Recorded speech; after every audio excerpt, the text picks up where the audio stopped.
Hi Mark, my name is Tim, and my student number is SO341005, and I'm a sophomore student.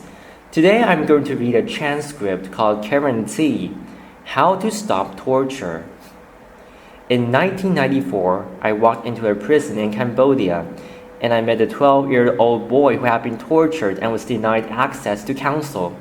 And as I looked into his eyes, I realized that for the hundreds of letters I had written for political prisoners, that I would never have written a letter for him, because he was not a 12-year-old boy who had done something important for anybody. He was not a political prisoner. He was a 12-year-old boy who had stolen a bicycle. What I also realized at that point was that it was not only Cambodia, but of the 113 developing countries that torture, 93 of these countries have all passed laws that you say you have a right to a lawyer and you have a right not to be tortured. And what I recognized was that there is an incredible window of opportunity for us as the world community to come together and end torture as an investigative tool. We often think of torture as being political torture or reserved for just the worst. But in fact, 95% of torture today is not for political prisoners. It is for people who are in broken down legal systems, and unfortunately, because torture is the cheapest form of investigation, it's cheaper than having a legal system, cheaper than having a lawyer and early access to counsel. It is what happens most of the time.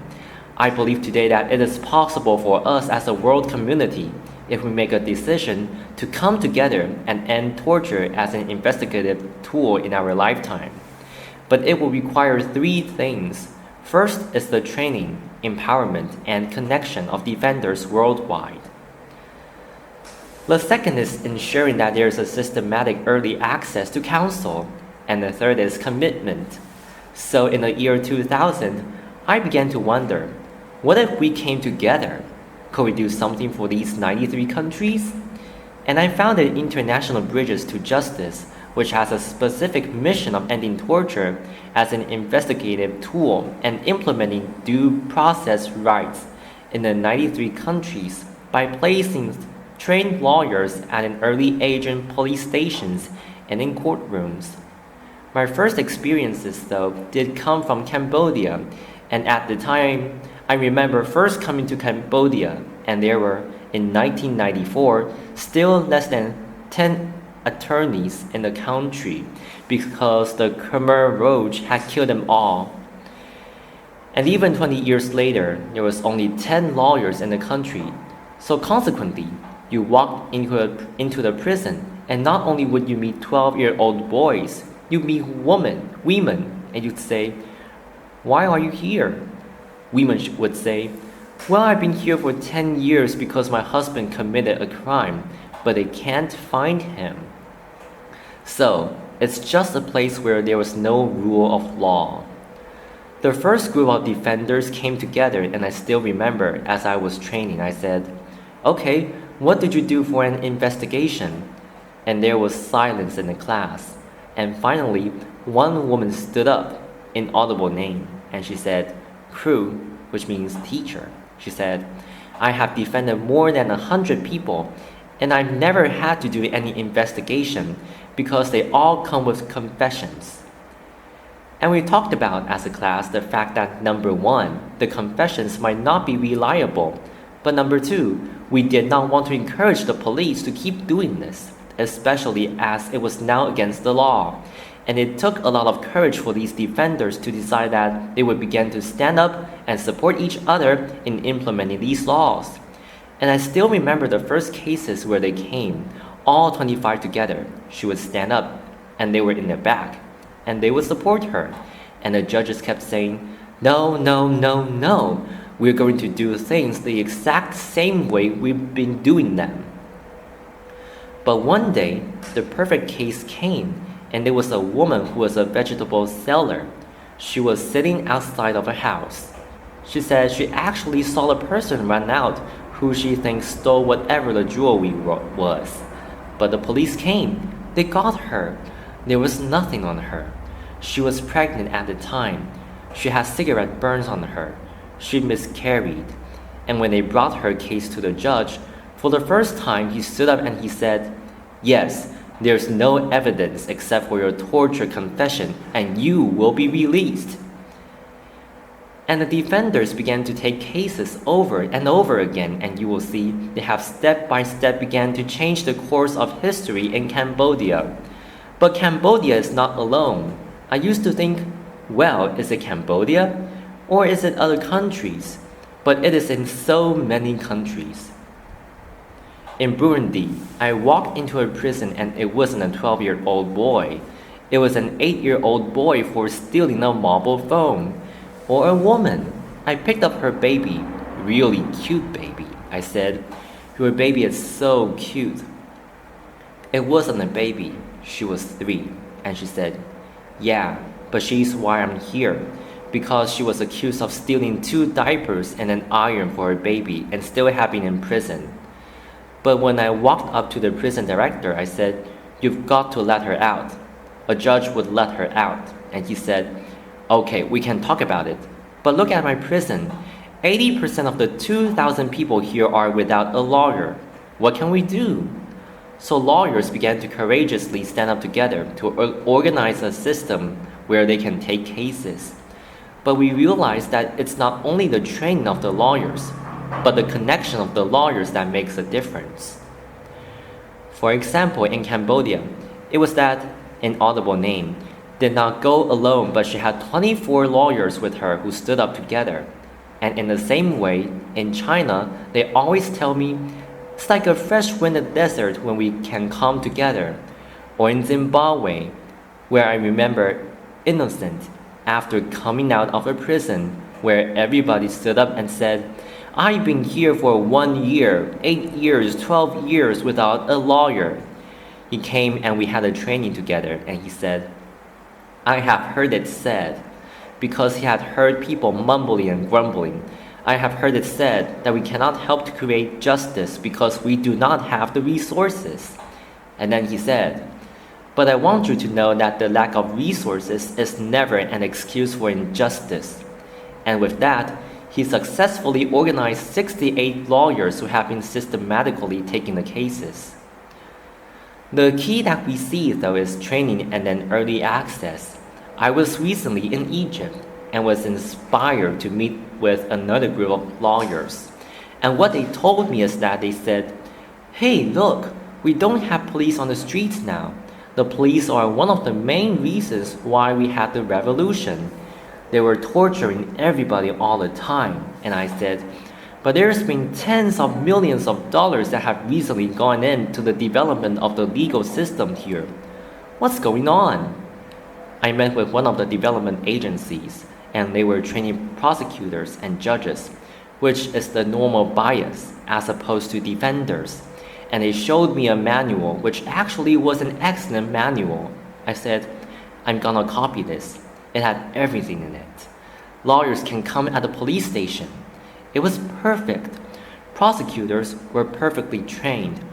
But I said to them, "I just have one question, which is, by the time that everybody got to the prosecutor's office, what had happened to them?" And after a pause, they said they had been tortured.